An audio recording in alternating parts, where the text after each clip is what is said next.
Halo, assalamualaikum warahmatullahi wabarakatuh. Salam sejahtera untuk kita semua. Apa kabar teman-temanku?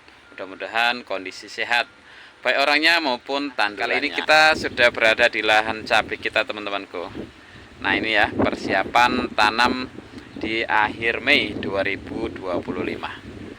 Ini persiapan tanam, sudah standby lahan kita. Sudah kita pasang plastik mulsa. Dan untuk sekitaran lahan cabai kita, alhamdulillah juga sudah selesai ditanami padi. Nah, ini insya Allah kita akhir bulan Mei ya akan tanam cabai merah keriting. Oke teman-temanku, hari ini kita akan bongkar apa saja dasaran ataupun pupuk dasar untuk tanaman cabai kita. Untuk itu simak terus video kita, jangan di skip. Dan buat teman-temanku yang belum subscribe, monggo untuk subscribe terlebih dahulu, karena subscribe itu gratis teman-temanku. Dan jangan lupa untuk bunyikan loncengnya. Oke ya teman-temanku ya, kembali ke topik awal, yaitu tentang apa saja yang kita gunakan untuk dasaran tanaman cabai kita.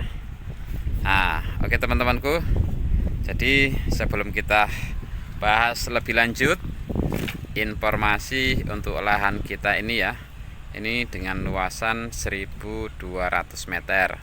Kalau di daerah Medan sini itu disebutnya 3 rantai, karena satu rantainya itu per 400 meter persegi, jadi 1200 meter persegi sama dengan 3 rantai teman-temanku.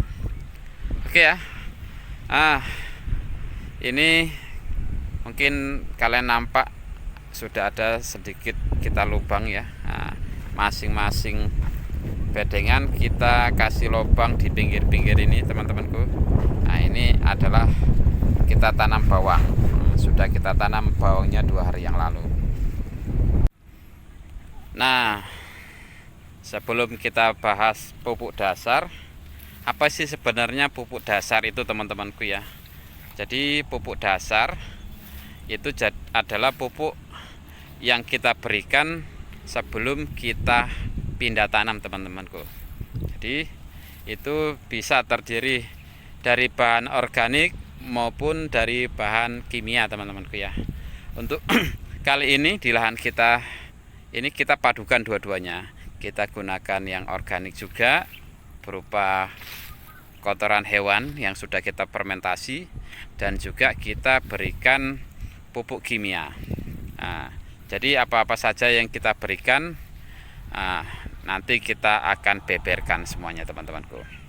Dan perlu kalian ingat ya teman-temanku semua ya, untuk dasaran yang saya gunakan ini teman-temanku, ini cenderung lebih tinggi fosfatnya teman-temanku, karena untuk dasaran saya biasa gunakan itu yang kandungan fosfatnya itu lebih banyak teman-temanku ya.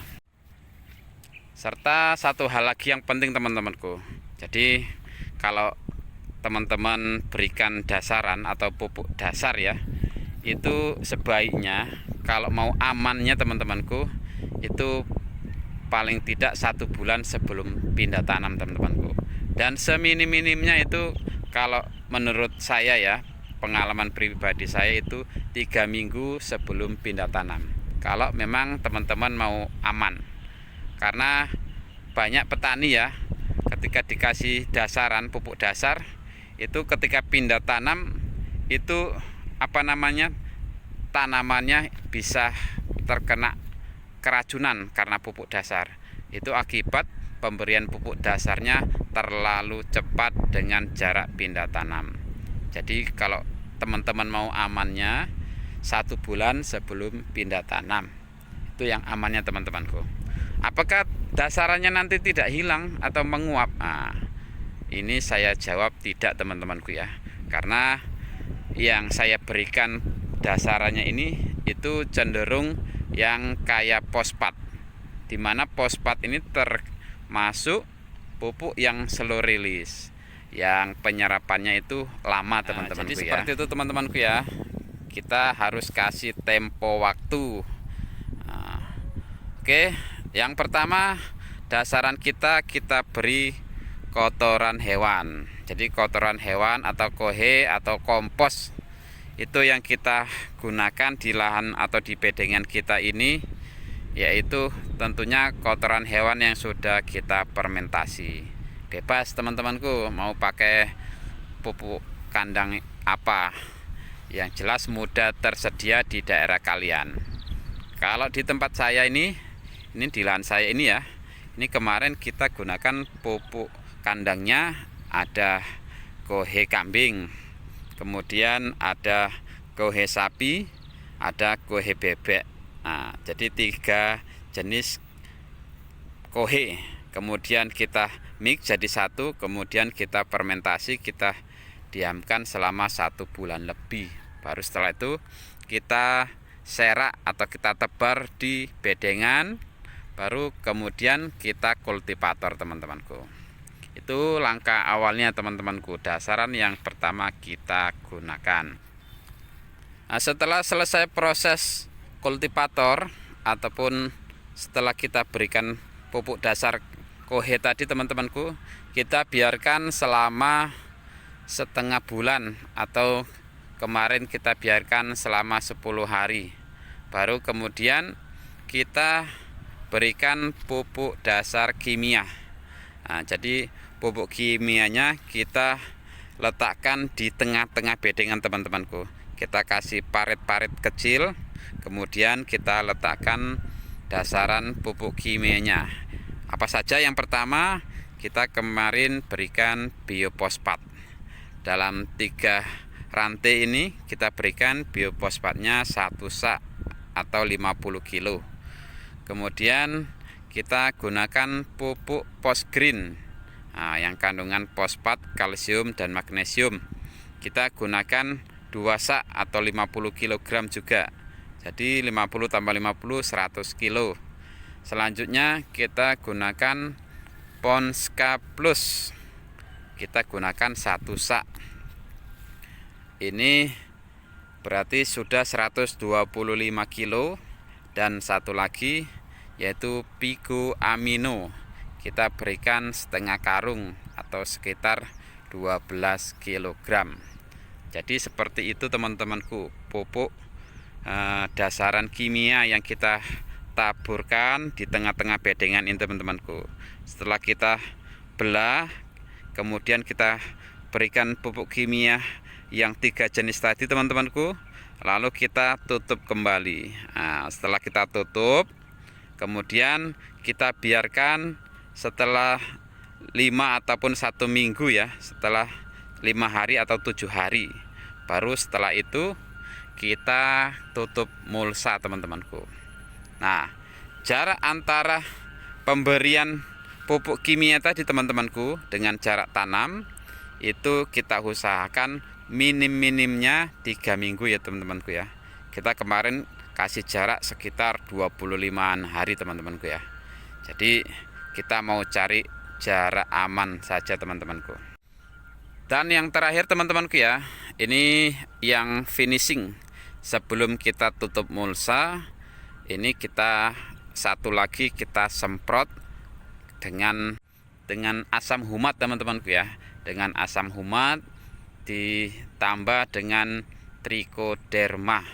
Untuk asam humatnya kemarin kita menggunakan Pertimagnet dari FMC, kemudian kita gunakan trichodermanya dari Trichoplus dari kapal terbang teman-temanku. Nah, baru setelah kita semprotkan merata di atas bedengan teman-temanku, baru setelah itu kita tutup mulsanya. Dan seperti inilah sekarang jadinya teman-temanku. Nah, jadi itulah dasaran yang kita gunakan, pupuk dasar yang hari ini di lahan ini sudah kita kondisikan ya teman-temanku ya. Ini sekarang lahan kita sedang menunggu waktu tanam teman-temanku. Jadi kuncinya kalau menurut saya, biarkan lahan yang menunggu bibit teman-teman, persemaian. Jadi jangan teman-teman itu menyemai bibit cabai tapi lahan belum standby ya. Kalau menurut saya kurang aman ya, tapi teman-teman barangkali memiliki cara ataupun metode yang berbeda, monggo. Ini adalah sekedar saran ataupun apa yang saya lakukan di lahan saya. Kalau teman-teman mau ikut, monggo. Kalau kawan-kawan punya teknik lain yang dirasa mungkin bisa menjadikan tanamannya juga sehat, subur ya, monggo juga. Kita hanya sekedar berbagi ilmu maupun pengalaman yang pernah kita lakukan. Oke teman-temanku ya, mudah-mudahan video ini bermanfaat buat kita semuanya, khususnya petani cabai yang mungkin masih di kategori pemula ya. Salam sukses buat kita semua, terkhusus buat petani cabai di Sumatera Utara, di Lubuk Cuik, di Siantar, daerah Bandar, daerah Brastagi, dan seluruh, terkhusus untuk daerah Lubuk Pakam dan sekitarnya. Terima kasih sudah menonton. Wallahul muwafiq ila aqwamit thoriq. Assalamualaikum warahmatullahi wabarakatuh.